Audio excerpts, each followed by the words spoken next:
Hello students, hope you all are fine. Today we are going to start with a new chapter that is budgeting and savings. This chapter plays an important role in our life. It helps us to manage income and expenditure in an effective way. Today we are going to start with the budget. Budgeting is the art and the science of planning your income and expenditure so that both ends meet with something left as savings, which can be used in the future. It is a record of past expenditure and estimation and planning of future expenditures and the distribution of current expenses on various items over a certain period of time. Three things are very important in the budget. First one is the income, second one is the expenditure, and third one is the time. We have to make the budget as it is a balance between your expenses and your income. We can define budget as an estimate of income and expenditure for a set period of time. Budget is the process of creating a plan to spend your money. This spending plan is called a budget. It is the first step in the money management. Now we'll study about the factors affecting family budget. First one is the availability of money. The expenditure of a family depends upon the availability of the money, that is the total income of the family. For example, lower income group family expenditure is more on food as compared to the higher income group who spends their money more money on recreation, education, luxuries, etc. Second one is the composition of the family. It includes the number of members in the family along with the earning members and it affects the family budget. Suppose there are four family members in the family, two are children and two parents, both are working. So it increases the family income. If only father is working, then it affects the family budget. Next is family life cycle. A family at what stage is it at present? Means it's beginning, expanding or contracting. By beginning we mean a couple is living in a house, their expenses are different as compared to the expanding family when they are having children, as the expenses are more on their food, clothing and education. And the third one is contracting. If the shift from joint family to a nuclear family, or unfortunately a person dies in their family life cycle is contracting.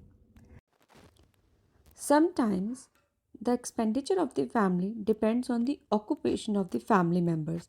Like in certain jobs, there are special benefits like free quarters, education facilities for children, health and medical allowance, traveling allowance, etc. This will surely affect the family budget. Next one is needs and objectives of the family. Expenditure will be done according to the needs and objectives of the family. For example, if a family is having younger children, their expenditure will be more on nutritious food, their education. If they are having old people, they require more of the health and medical expenses. If both the parents are working, they have to spend the money on the servant to do the household work. Next one is the economic status. The socio-economic status of the family affects the family budget. They have to maintain the social economic status and it's determined by the income, education level and the occupation of the members. The higher the socio-economic status, the expenditure will be more. For example, on interior decoration, higher education, club membership, accommodation, recreation, organizing parties, clubs, etc. Next one is religious ceremonies and celebrations. The amount spent on observing and maintaining all traditional values bring an additional expenditure to celebrate a number of ceremonies to perform in a traditional form. For example, a same festival like Diwali is celebrated in different religions in a different way and it surely adds to the family budget. And the last one is place of stay, means where they are residing. If family lives in a small town, their rates of the necessities are comparatively low. Overall expenses on necessities are less, so they spend less on the luxury items. The distance of place of work from their home also affects the family budget. For example, they are wage earners and living far away from the city. They have to travel a daily about half an hour to 1 hour. It will definitely leads to the family budget. These are the factors affecting family budget. So it is very clear that planning a budget for a family is helpful in achieving short-term goals as well as long-term goals in life. It helps to fulfill the needs of individual members as well as the family. Next one is, what is the importance or advantages of budgeting? First one is, budget act as an intelligent guide to spending. We know how to spend and where to spend. A rational budget means a practical budget or a meaningful budget can help steer clear of any debt if we are having. It enables families to have an overall view of their income, what are the possible income, what are the sources of assured income. Budgeting ensures that your spending is not greater than your income. As you're writing everything, so you know that you are not spending more than your income. It assists you to get ready for the unforeseen cost that might push you towards financial adversities. For example, medical emergency. A budget determines how a family can use all its resources and can identify the unnecessary and extravagant expenditure.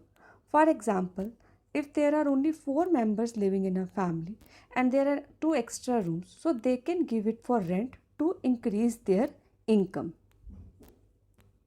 It helps to regulate your funds. You know how to save your money, where to save, what are the good schemes, so that you can regulate them whenever the need arises. It helps one to live within one's income. It means the person will be free from any debts because he will be spending money according to his income only. Budgeting helps in the proper distribution of family income on the various items of expenditure. As the family takes proper decisions what to be included and what to be omitted from the budget. And the last one is, the family is able to make conscious and thoughtful decisions regarding the how to spend the money. So they will consider their goals in a practical way and avoid any unthoughtful decisions. So this is the importance of budgeting. Next one is the types of family budget. There are 3 types of family budget. First one is surplus budget, balanced budget and the deficit budget. In surplus budget, the family has extra money. It means their income is more than their expenditure. Second one is balanced budget, in which income and the estimated expenditure are almost same. And the third one is deficit budget, in which the expenditure is more than the income. Now, how to plan a realistic budget? There are 5 steps to plan a realistic budget.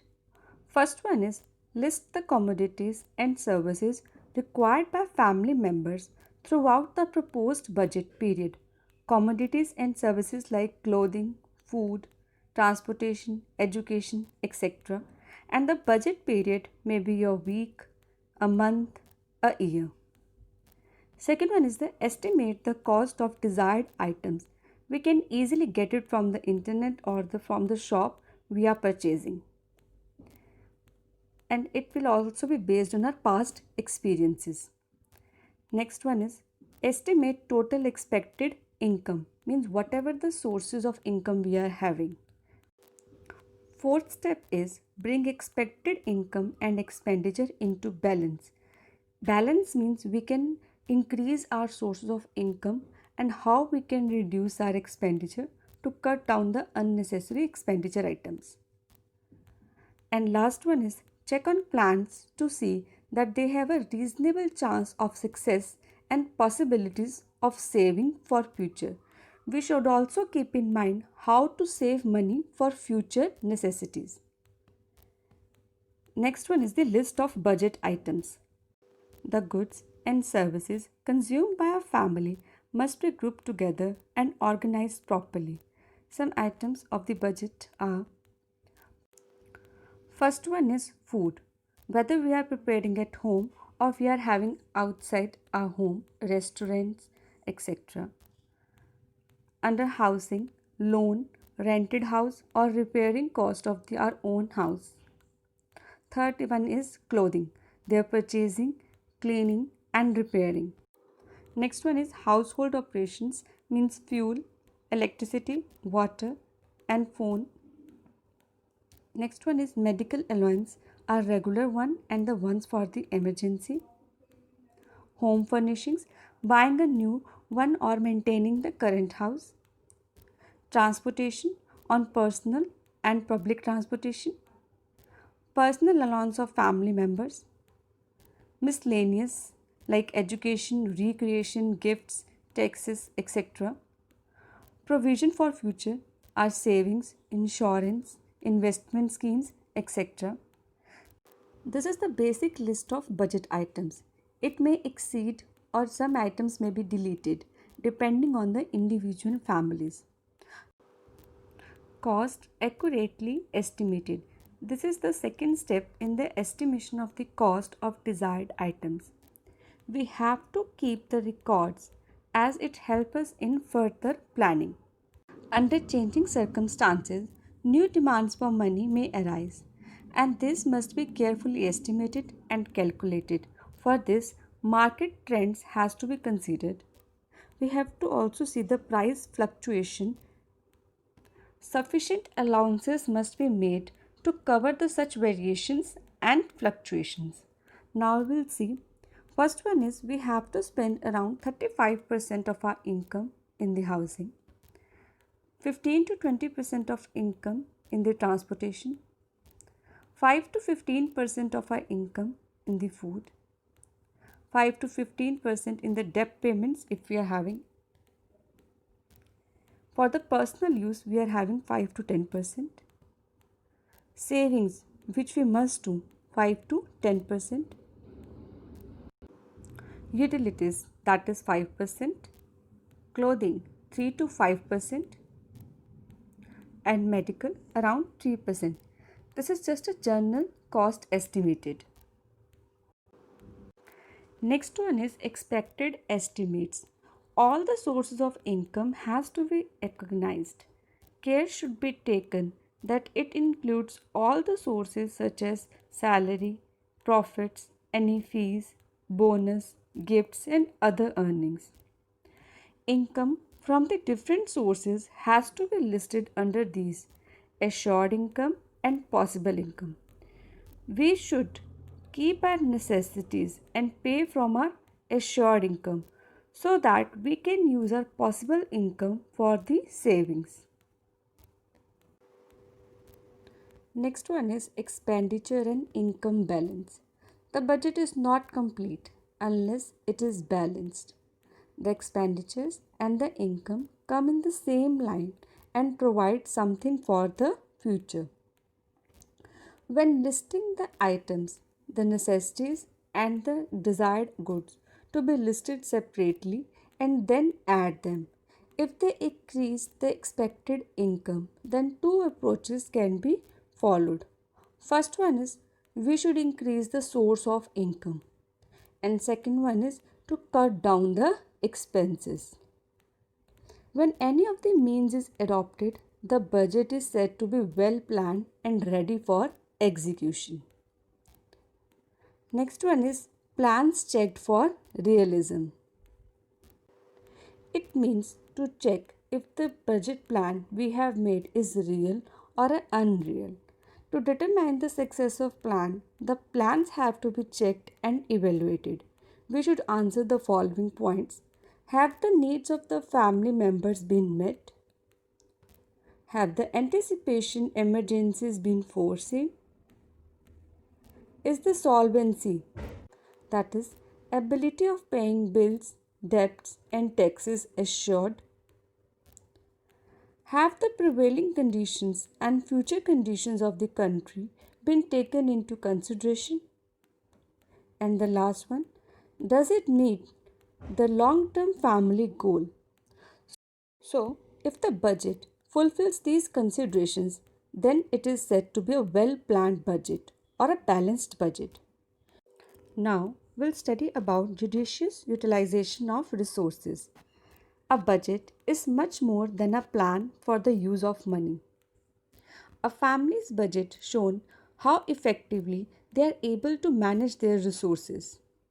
A family budget decides how much they can spend on recreation and leisure activities. Even a family may use recreational activities to enjoy the family life, like picnic grounds and other things. A person can opt for more jobs in order to earn more money and increase his resources. Thus, the aim of effective management is to use the family resources in a way that it will bring the greatest satisfaction to the family. So, students, today we have covered the topic budget, in which we have done factors affecting family budget, importance of budgeting, types of budget, how to make budget, steps involved in budget making. In the next class, we will be doing savings. Thank you.